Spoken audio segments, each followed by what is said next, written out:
Ladies and gentlemen, welcome to Mom's Basement. I'm your host again, DirtyHotte, and I'm presenting you this amazing build that is strongly focusing around Trinity Ghoul and aims for one thing and one thing only, making Trinity Ghoul great again and harder content. Let's get this video started. Oh, here's the build I brought with me today, inspired by DMs of Jaywalking Games himself, aka Jay, aka Jason. Man, when you mentioned that Trinity Ghoul, it got me thinking, and here is what I came up with. And we start this build with the guns, okay? Depending on which legendary sector you want to run, you can either use a hand cannon in the kinetic slot. I use a steady hand for there, just because I have it. If it's with overload champions, you can run SMG or assault rifle in that slot. But the real beauty, the real heart of that build is the well-known Trinity Ghoul, the exotic bow with lightning rod. I think most of you know what that actually does, okay? Precision kills grant the next shot to chain lightning capabilities, which is awesome. And with the catalyst, every arc kill basically triggers lightning rod, which is amazing. Now, Trinity Ghoul also comes with a little weakness because it doesn't do enough damage for harder content, but we will talk about that in a second and try to fix that with the build. In the power weapon slot, energy weapon slot, power weapon slot, you run also what you need for the lost sector you want to tackle. So either a solar rocket launcher, void rocket launcher, or arc rocket launcher. But arc rocket launcher not so much, because you have arc covered with Trinity Ghoul and with your subclass. By mentioning the subclass, we just start with the next point, the subclass. I like to run that build with top 3 Stormcaller. Transcendence, when cast with full grenade, no, that's the super. We basically don't use the super with that build, so forget that. Ionic Blink, you can teleport during Storm Trance, but we won't use Storm Trance kind of at all, so forget that as well. Arc Web, this one is great, amazing, awesome. Enemies damaged by your grenade chain deadly lightning to nearby enemies, so that can annihilate whole rooms of small enemies with your grenade, and every grenade or melee chain returns grenade energy. That is also beautiful as well. And then we have chain lightning. This is the melee that chains lightning to nearby enemies, and as said with Arc Web already, it also returns grenade energy. That is beautiful. We run Pulse Grenade with that one, because I like to use that in legendary sectors, and with the right mod also with the overload grenades, but for this season that's basically limited to void. But Pulse Grenade is for me then a healing rift. You can never go wrong with a healing rift, and Burst Glide for your movement ability. Ladies and gentlemen, that's the Stormcaller top 3 subclass we are running with that build. We basically have the weapons down, hand cannon or assault rifle or SMG, depending on what you need. Champion wise, then we have the Trinity Ghoul bow and a rocket launcher for our heavy. Then let's talk a little bit about ammo mods, okay? I start with rocket launcher ammo finder and elemental ordnance to spawn elemental wells. Then we have on the chest piece, I like to run double thermoshock plating. Most of the time that works. If not, you can just switch it out for a different damage reducing mod. For example, sniper damage resistance and concussive dampener are pretty great for that. And in the combat mod slot, we have become charged with light by picking up an elemental well, so the elemental charge mod. So now we have, with the ordnance mod, we can basically get elemental wells to spawn, and with the elemental charge mod, we can also become charged with light with elemental wells. Which brings us to the next elemental well mod, that is elemental time dilation. So elemental well mods that grant you time limited benefits can now stack, increasing the duration of the effect for each copy of the mod you have equipped. That is beautiful and goes directly into Font of Might. So Font of Might was changed this season. So now it's giving a plus 25% damage increase, but you have to use it with the right subclass and the right weapon. So if I run the arc subclass, or if I pick up an arc elemental well, I need an arc weapon to actually get the damage bonus. You will see that in just a second. And in addition to that, we also run high energy fire, because I already told you that you can become charged with light with that build. And high energy fire is also a plus 25% damage increase. And yes, high energy fire and Fond of Might actually stack, in case you didn't know that. So this basically were the mods of our build. And that brings us to another piece of the puzzle, so to speak. And that is our exotic armor. And in the exotic armor slot, we are running a Mantle of Battle Harmony. I already said it with that subclass. I don't like the super of that subclass at all.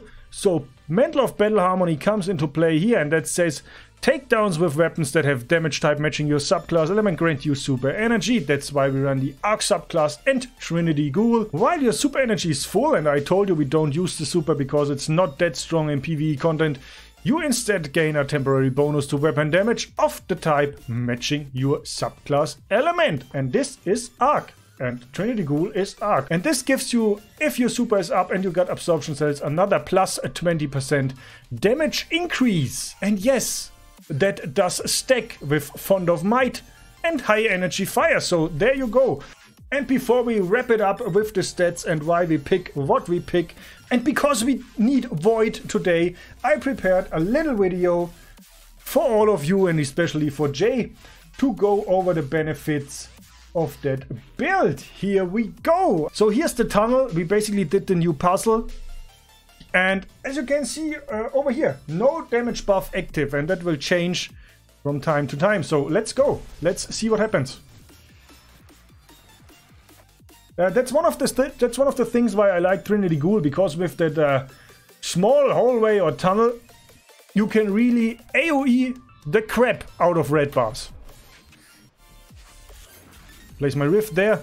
That's all not that interesting. I just wanted to show that so I can show you the rotation. And yes, I'm using a auto-loading rocket launcher because that's just easier to use with stuff like that.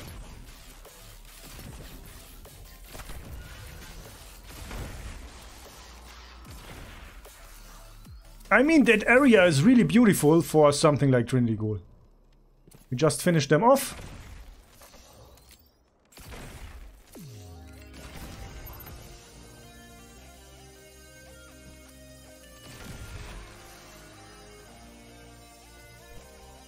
Okay, so now you can see our super is basically full.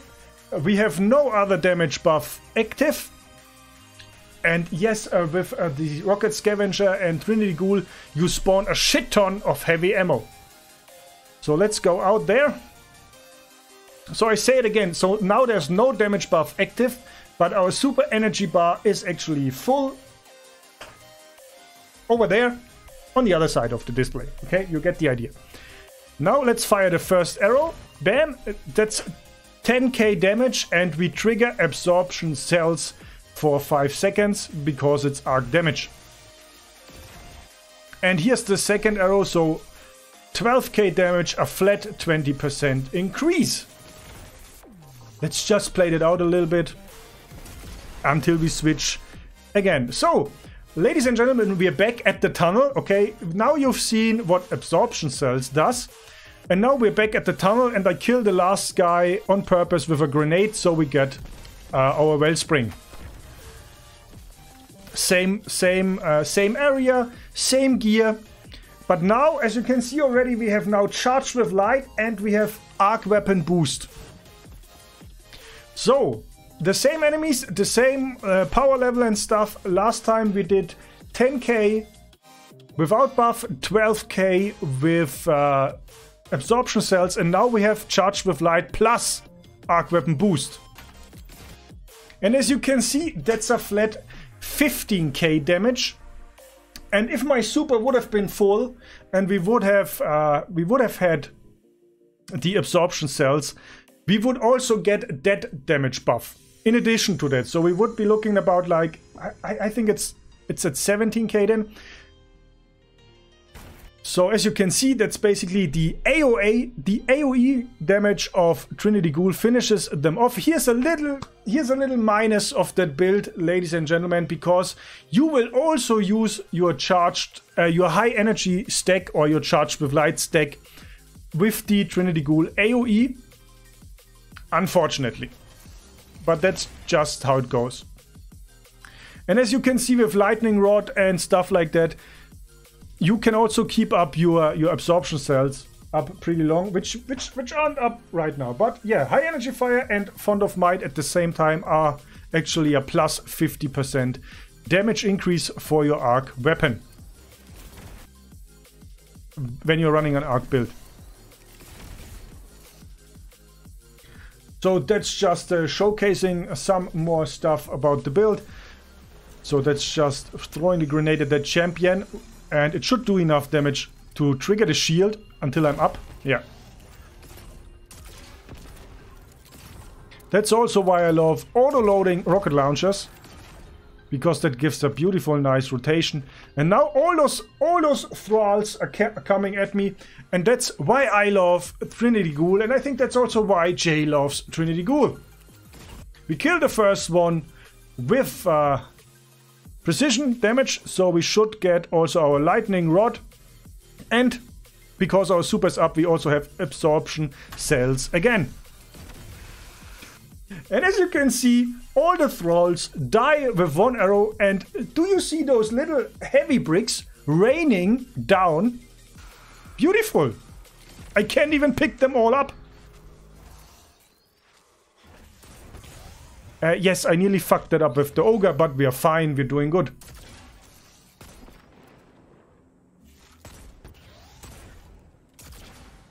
Did I say that I love auto-loading holster? So that's that, ladies and gentlemen. Yeah. I love when that happens, okay? Now you can see it again. Arc weapon boost, absorption cells up, and charged with light. I just hit the boss in the head, and everything that's somewhere close is exploding. I don't know how many cursed thralls we just killed.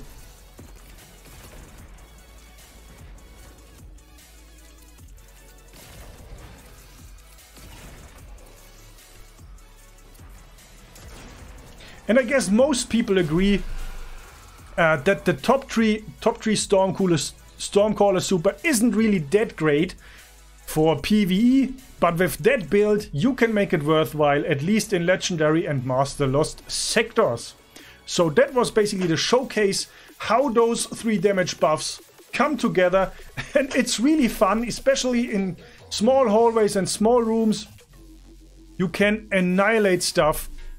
You can focus on the boss or the champion, while the splash damage or the lightning rod will kill all the stuff around it. It's just beautiful. So first of all, let's finish the mods, because I forgot one. I don't have the perfect gear. So what's also important for this build, or what I like to run at this season, is a loosened finisher. So when you finish a champion or a loosened high flight bearer, you will also get heavy ammo for you and your allies. I solo most stuff, so that's like heavy on demand. Just don't fuck it up in front of the champion and get stomped like I do very often. Let's wrap it up with the stats and finish this beautiful build. I would absolutely go with 100 recovery to get that rift as often as possible for more survivability, and if possible I would try to get 100 discipline, but it's not that important, because yeah, you trigger your elemental wells with the grenades, but then it's basically all up to Trinity Ghoul. The arc web grenade is pretty nasty for that.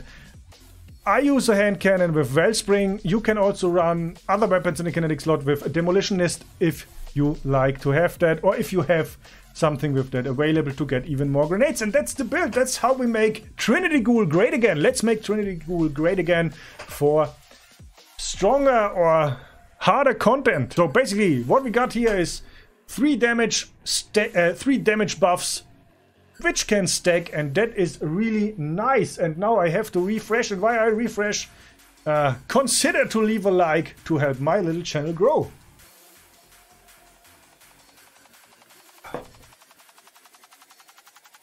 See you next time.